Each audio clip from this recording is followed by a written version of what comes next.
There's a brand new rideshare service coming, however, there's a major catch, or two, or maybe even three, to consider before you sign up.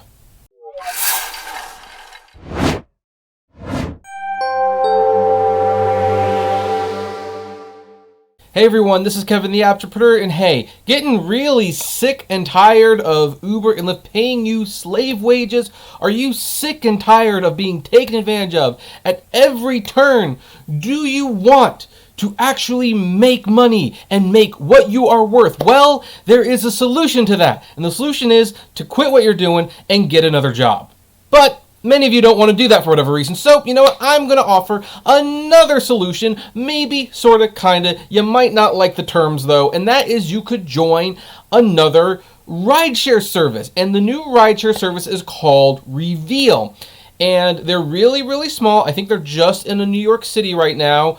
And they want to make an all-electric future rideshare. So here's the thing, there is another rideshare company in the wings waiting for you to sign up. But there's a few catches, with the first one being you kind of need to have a Tesla to even do it. So let's take a look at this article from TechCrunch and see what Revel is and what it's all about. So Revel started out in 2018 with shared dockless e-mopeds in Brooklyn, which later expanded to Queens, Manhattan, and the Bronx, and a handful of other U.S. cities. So these guys basically decided to do, hey, you know how Uber and Lyft are doing that scooter thing? We can do one better. We've got mopeds.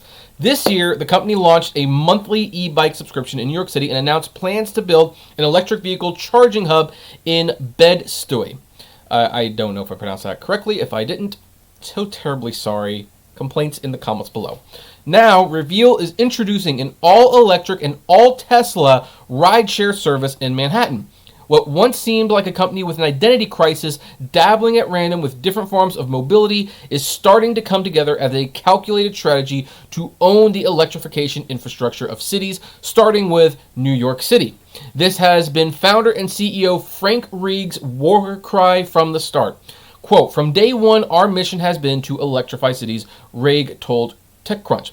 "We do that by providing electric transportation options needed in cities, as well as building the electric vehicle infrastructure needed to make that happen." So these guys are out to change the world. And hey, you know, I'm not going to poo-poo on that, because you know what? Change doesn't happen in the world until someone at least makes the attempt to change the world. Will this succeed? Who knows?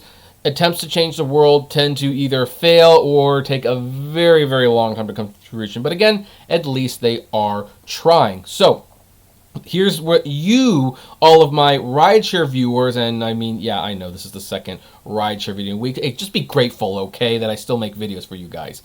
This is what you're really wondering. The new rideshare venture, which will launch in late May with a fleet of 50 Revel branded Tesla Model Ys, is the natural next step in the process of working toward, quote, electrifying every single trip in a city, says Rieg. Customers will be able to access ride-hailing services with the same app used to book e-mopeds. The launch will begin in a zone below 42nd Street and will expand to additional neighborhoods based on demand and data from the initial phase, according to the company. Revel's rideshare launch is taking a similar approach to its initial moped launched 3 years ago, starting in a small area and slowly growing towards an overall goal of serving the entire city, according to co-founder Paul Shuey, which makes sense. So, the company is still in the application process to become an approved operator with NYC's Taxi and Limousine Commission. That's very important, and we'll talk about why in a minute. Revel's initial application was approved, but there are a few more steps to acquire a fully issued license.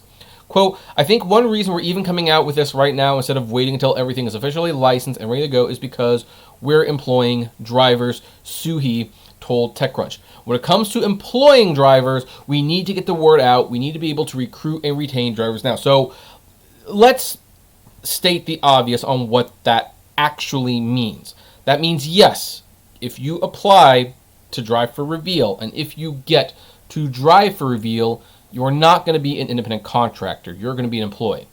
Oh, okay, actually, you already are employees if you're driving for Uber Lyft. What am I thinking? They don't treat you like independent contractors. But now you would be like officially an employee, and you would get benefits and health and stuff depending on whether you're part-time, full-time. So basically, the law of the land actually works if you drive for Revel and you are using the company's cars, not your own. So what are the rates going to be?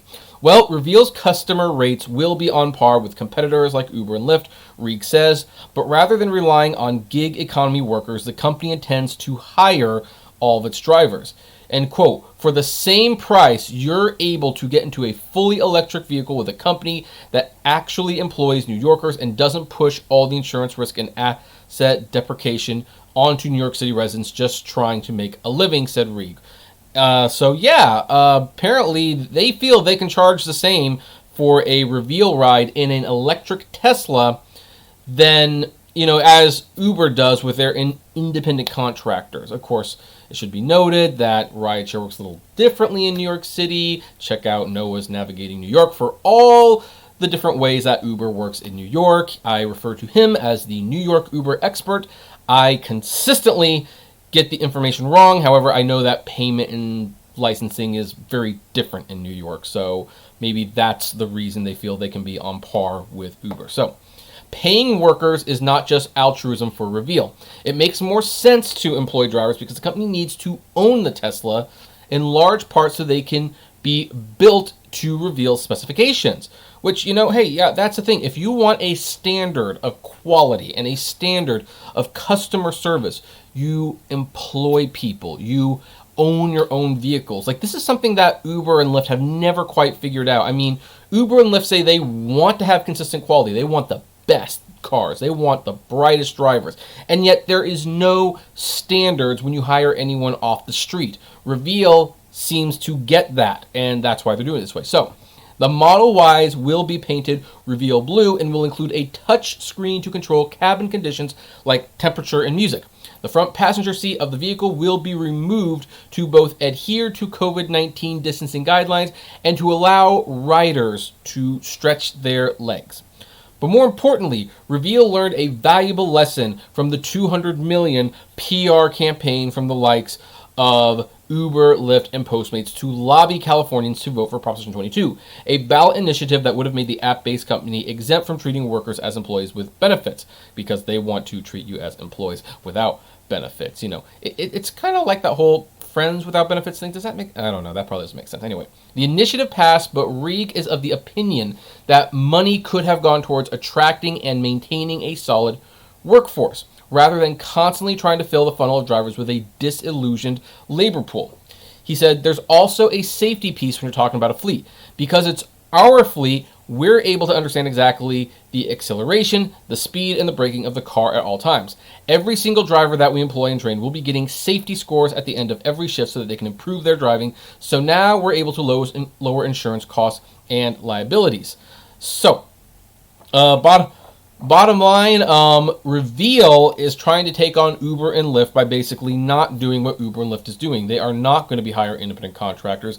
They will be controlling their own fleet of vehicles, and you will be trained, and you will have to adhere by these rules. That also means that, yes, if you have a shift that starts at 5 a.m., you have to get up at 5 a.m. And you might have a midnight shift that will also probably mean no surge, which surge is pretty much useless anyway, the way Uber and Lyft now do it. No reason to set your own rates. You'll get an hourly quota. Now, some people might be saying this, well, but I could potentially make more than what they're paying me hourly. I don't want to be an employee. Yeah, and that's why you get screwed all the time. Here's something that drivers need to really understand and why I totally get on your case and why I am so much more nasty to you these days. Because you're so damn stupid sometimes. Let's pull up another example. I know someone, and I won't name who they are, but I know someone who, when I was talking about why I don't go to Disneyland nearly as much anymore, it's because, it's way too expensive. Keep in mind, this was pre-COVID, still had annual passes, and when the annual passes went to $1,200 a year, which, by the way, 10 years ago was $300, so, keep that in perspective. That's how much it increased. I said, you know what? I realized that I could get the biggest and best pass for Universal Studios, the biggest and best pass for Six Flags, the biggest and best pass for Knott's Berry Farm, biggest and best pass for SeaWorld, biggest and best pass for Legoland, which I've never been to, but I will this weekend finally. And I would still have $100 left over for the year. Like, no. You know, at some point, you say enough is enough. And that person looked at me, I kid you not, and she said, hey, look, they can charge as much as they want. I will never give up my Disneyland pass. And I looked at this person and I said, you are someone who has basically just said, Disney, you have permission to take advantage of me. You have my permission to walk all over me. You do. Because no matter what you do, I will always pay. You want to charge me $5,000? Hey, guess what? I will take out a second mortgage on my house, even though that is totally detrimental to my finances, as long as I have my Disneyland pass. This is the exact same thing that you drivers put yourself through. It doesn't matter how little they pay me, or how many features they take away, or how many promises that they break. As long as I can clock in and out whenever I want, I'm okay. And then you guys email me and say, what can we do to get Uber to listen to me? You know what you do? You quit. You quit. You join a company like Revel, which, yes, they will treat you like an adult. They will say, hey, your shift starts at 6 a.m. You get your ass here and you drive for us from 6 a.m. to 2 p.m. or whatever it is, and you work a regular shift. But you know what? You will have a consistent pay. You will have benefits. And you know what? Hey, you will be held accountable if something goes wrong, and so will your passengers. So, will Revel actually take off? Who knows? Who knows what will happen with Revel?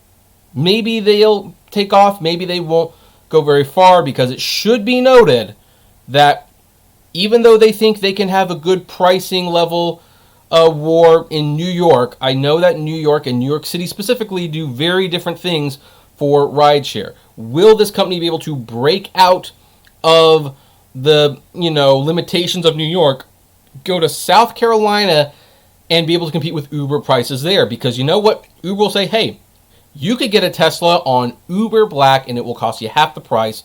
And it's because they're going to pay drivers who are suckers and are not going to drive for what they are worth. So, it's going to be interesting to see what happens with Revel. But hey, if the founder of Revel wants to ever come on the channel, I will talk to him. I will do a little Q&A interview with him. Maybe some of you would like to find that interesting. I don't know. Why don't you tweet to him, see if he'll come on the show. But anyway, I find it interesting. I'm glad that they're doing it all electric. I'm glad they're actually paying their drivers what they should be worth, and I'm glad they're, not breaking the law. Anyway, would love to know what you think about all of this. Comment below, like, favorite, share, subscribe, and as always, flame responsibly.